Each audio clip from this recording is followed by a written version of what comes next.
विधानसभा निवडणुकीत राष्ट्रवादी महायुतीत राहील की नाही असा प्रश्न निर्माण झालाय।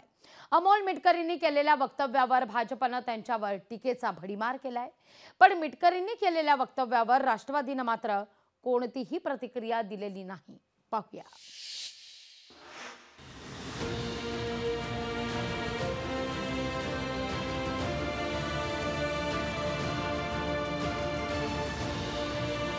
विधानसभा निवडणुकीत राष्ट्रवादी महायुतीत राहणार।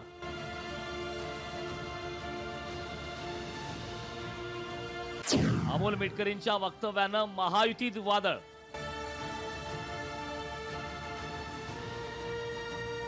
मिटकरींना समजावण्याचा भाजपचा अजितदादांना सल्ला।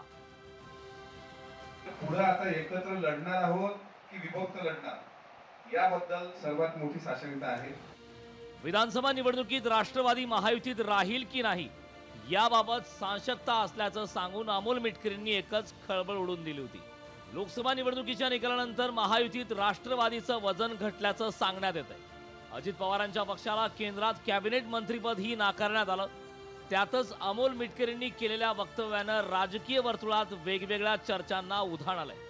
भाजप मात्र यावर संतापली।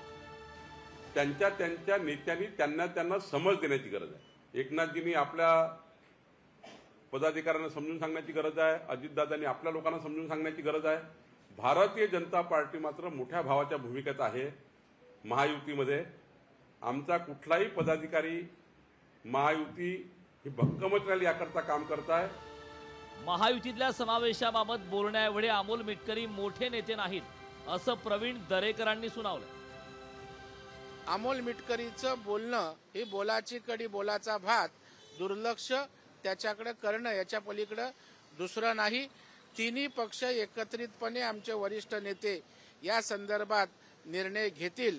कुणी अशा प्रकारे लुस्टॉक करू नये असं पुन्हा एकदा माझं आव्हान असेल। दरेकरांच्या वक्तव्यावर मिटकरी संतापले।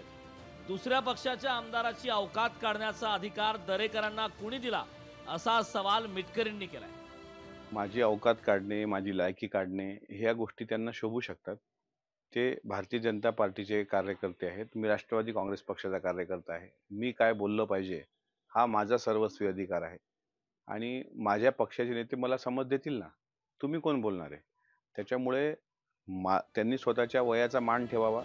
मिटकरींनी केलेल्या वक्तव्याचं राष्ट्रवादीनं खंडन केलेलं नाही किंवा अमोल मिटकरींना कोणी समजही दिलेली नाही।